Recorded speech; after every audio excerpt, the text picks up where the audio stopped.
ರಾಜ್ಯದಲ್ಲಿ ಎಸ್ಐಆರ್ ಪ್ರಕ್ರಿಯೆ ನಡೀತಾ ಇದೆ. ಆದರೆ ಎಸ್ಐಆರ್ ಪ್ರಕ್ರಿಯೆ ಏನು ನಡೀತಾ ಇದೆ ಇದು ಸರಿಯಾಗಿಲ್ಲ ಅನ್ನುವಂತಹ ಆರೋಪ ಕೇಳಿ ಬರ್ತಾನೆ ಇದೆ.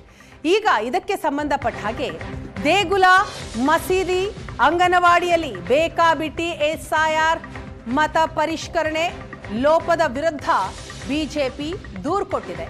ಈ ಹಿನ್ನೆಲೆಯಲ್ಲಿ CM DK Shivakumar first reaction ಕೊಟ್ಟಿದ್ದಾರೆ.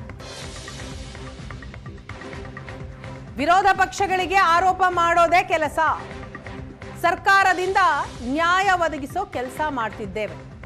ಬೆಂಗಳೂರಿನಲ್ಲಿ ಸಿಎಂ ಡಿಕೆ ಶಿವಕುಮಾರ್ ಕೊಟ್ಟಂತ ಹೇಳಿಕೆ ಇದೆ. ಎಲ್ಲ ಮತದಾರರಿಗೆ ತಮ್ಮ ಹಕ್ಕನ್ನ ಒದಗಿಸ್ತಾ ಇದ್ದೇವೆ, ನ್ಯಾಯಬದ್ಧವಾಗಿ ನಾವು ಪ್ರತಿಭಟನೆ ಮಾಡ್ತೀವಿ. ದೋಸ್ತಿ ನಾಯಕರ ಆರೋಪಕ್ಕೆ ಸಿಎಂ ಡಿಕೆ ಶಿವಕುಮಾರ್ ಕೌಂಟರ್ ಕೊಟ್ಟಿದ್ದಾರೆ.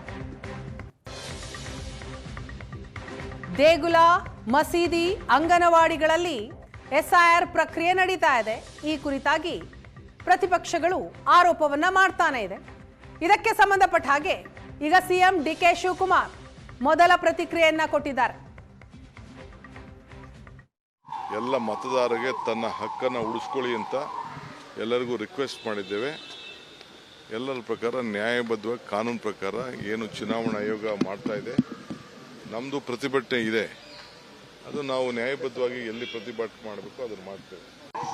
ಎಲ್ಲ ಮತದಾರರಿಗೆ ತನ್ನ ಹಕ್ಕನ್ನು ಉಳಿಸ್ಕೊಳ್ಳಿ ಅಂತ ಎಲ್ಲರಿಗೂ ರಿಕ್ವೆಸ್ಟ್ ಮಾಡಿದ್ದೇವೆ. ಎಲ್ಲರ ಪ್ರಕಾರ ನ್ಯಾಯಬದ್ಧವಾಗಿ ಕಾನೂನು ಪ್ರಕಾರ ಏನು ಚುನಾವಣಾ ಆಯೋಗ ಮಾಡ್ತಾ ಇದೆ, ನಮ್ಮದು ಪ್ರತಿಭಟನೆ ಇದೆ, ಅದು ನಾವು ನ್ಯಾಯಬದ್ಧವಾಗಿ ಎಲ್ಲಿ.